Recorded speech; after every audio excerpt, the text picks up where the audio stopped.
Okay, Mike again. Let's talk about picking a market for doing your local lead generation in. So the question is, what market should you generate leads for? And what I'd like to do is just offer up a list of criteria to help you evaluate a market. There are so many of them out there that you could do lead generation for, and you can find somebody doing lead generation in just about every market successfully. So there's all kinds of opportunities out there. You've just got to pick one and go for it. I would say that there are certain industries, though, that are better and or easier than others. And so this list of criteria should help you evaluate. First, we're looking for high-value customers or patients, ideally. So, you can do lead generation for, let's say, restaurants. But restaurants have a pretty darn low customer value. And there's not a lot of restaurants out there that are sophisticated in valuing what a customer is worth. So that can be a real uphill battle, even though you could probably put out a coupon for a restaurant and generate a lot of customers very, very quickly.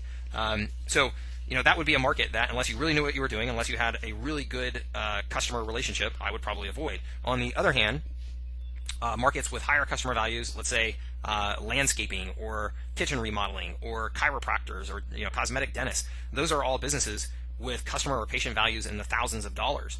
And they're also all businesses that are very aware of what a customer is worth, and they're willing to spend to get those customers. They're businesses that do a decent amount of marketing. So we're looking for those businesses that have enough meat on the bone in terms of their customer value that we're going to be able to take our percentage of it, and that percentage of it is going to be worthwhile for us.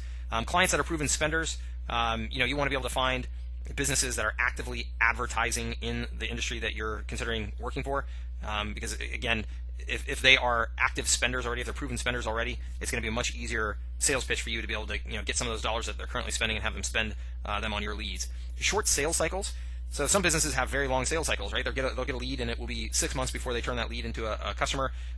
Some businesses even longer than that. It makes it pretty darn hard for the business to tie back any ROI to the leads that you're generating for them, right? So in most cases, if they have a real long sales cycle, they're probably not going to be able to easily see the value that you're providing for them, and then ultimately what that means is you turn over your clients quickly. So ideally something that has a short sales cycle so that they're able to see progress from that lead that you generate from them almost right away. High enough volume to be worthwhile. Of course, if you're in a space where you're generating only a handful of leads each month, and that's not going to be very valuable for you. So something where there's enough volume to actually earn you a decent income, at least per market. There's a decent enough volume that as you add up multiple markets or work for multiple clients, that the numbers can become significant for you. And then not just emergency services, particularly in a local market, local lead generation, emergency services was definitely the market that people pounced on quickly. So plumbing, emergencies, DUI attorneys, locksmiths, things like that. Those are great markets, but they're very, very competitive at this point. And we are ideally looking for markets where we can compel somebody with an offer. Okay, if I don't have a plumbing emergency, then no ad that you put in front of me is going to compel me to sign up for plumbing services if I don't have that emergency. If I don't need a locksmith at the moment, then no ad is going to compel me to purchase something related to getting locksmith services at some point in the future. So we're looking for things that we can run ads to. Okay, that allows us to be very proactive in generating our leads. If we can come up with a compelling offer, then we can generate leads consistently pretty much any time year-round, whether or not there's an emergency that our prospect is having or not. So again, ideally services that are not just emergency related, so that you're not in that really, really competitive marketplace that has already been tackled by a lot of marketers. Some examples: elective medical, dental, chiropractic. There's lots of health-related opportunities there. Fitness and beauty. That can include everything from trainers to massage, hair salons, non-emergency home services. So I mentioned several before: landscaping, kitchen remodeling, just home remodeling, bathroom remodeling, furniture, things like that. Those are all products and services that are pretty darn high dollar, high margin, and very, very good markets, very big markets. Real estate, mortgages, financial planning. Those are all industries with very high worth customers. And also where you'll see a lot of activity in terms of marketing spend happening. And also things you could consider like event-related, like weddings. There's a lot of money in particular around weddings that get spent in all kinds of different specific products and services. Photographers, venues, florists, things like that.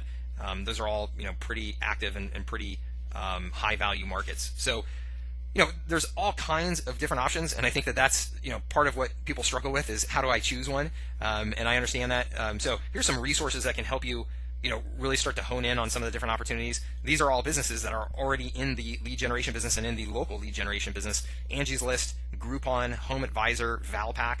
Scour through the offers that these businesses have. Scour through the categories that they are already working in. if they're working in them, you can be sure that they are high volume, that they're high margin, high dollars, and that there's lots of active marketing or active customers already in those industries spending good money, because these are very big companies that are already taking a lot of money from local lead generation. So it's very eye-opening to get onto these sites and just kind of, like I said, scour around and look at where they're having success already. But most importantly, you're going to have to make a decision on this, okay? And I talk to a lot of people who, 6 months into it, they're still trying to pick a market. You can't do that. You can't let this freeze you. Pick one of the major niches that you can see that there's already lots of activity happening and go for it. Don't try to get too niche or try to find something without competition, okay? That's one of the big mistakes that people make, is they think that they have to find something that's truly unique and doesn't have competition. Believe me, if there's no competition, that means that it's an industry that's not going to work out for you. There are people trying every industry out there, every vertical, every category out there. So don't try to be too clever about this. Instead, go into markets where there's lots of activity and just do your best to be competitive in those markets and come up with unique angles in your campaigns, and you're going to be better off in the long run. And ideally, if you're weighing your options between a number of different markets or verticals, choose something that you're actually interested in. Okay, if you're going to be spending time in that market trying to generate leads and meeting people in that industry and creating content and creating campaigns, I found it's always going to be just much easier if you find something that ultimately you have some sort of personal interest in. Okay, but ultimately